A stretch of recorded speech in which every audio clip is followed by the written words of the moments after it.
Hi guys, good morning to our family. Today we say about Subramaniya Bharati history and then we say his poem The Jewel of Stars.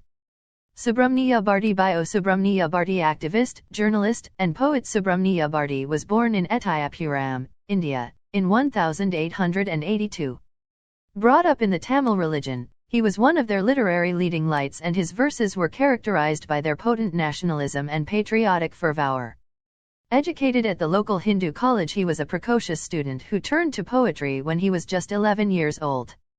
By the time he was 16, Bharati had lost his mother and father and was married, at the age of 14, to Chellama, who was 7 at the time. His father had encouraged him to learn a language, particularly English, but he managed to become proficient in no less than 28 Indian dialects and 3 languages in his lifetime. Although he originally began to work in the civil service, he eschewed this to become the court poet for the Raja of Etiyapuram in 1901 when he was 19 years old.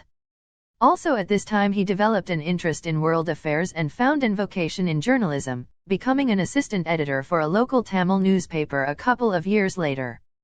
His creative endeavors began to reach a nadir when he moved on to edit another Tamil newspaper, India, where he was able to publish his own poems on a regular basis.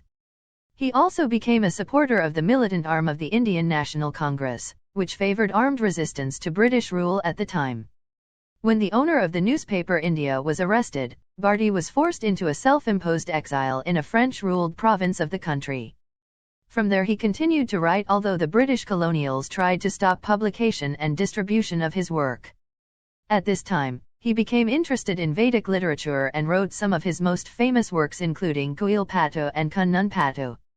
When Bharati returned to British-controlled India in 1918, he was immediately arrested, and it was only after the intervention of some of his friends and admirers that he was actually released. The experience left its mark on him, however, and he also suffered a period of poverty that seriously affected his health. During this period he also met with Mohandas Gandhi. Bharati was an idealist at heart and his poems often expressed his desire for progression and reform. Besides his objections to British rule, he was a supporter of feminist rights and thought the caste system should be consigned to the history books.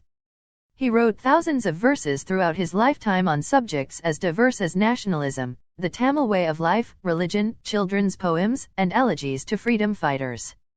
Although a British amnesty was ordered on his movements in 1920, Bharati was largely struggling with ill health and lack of money. He was hit by an elephant and suffered quite severe injuries. Although he survived, his health suddenly worsened a couple of months later and, in 1921, he died, aged just 38. Whilst he was for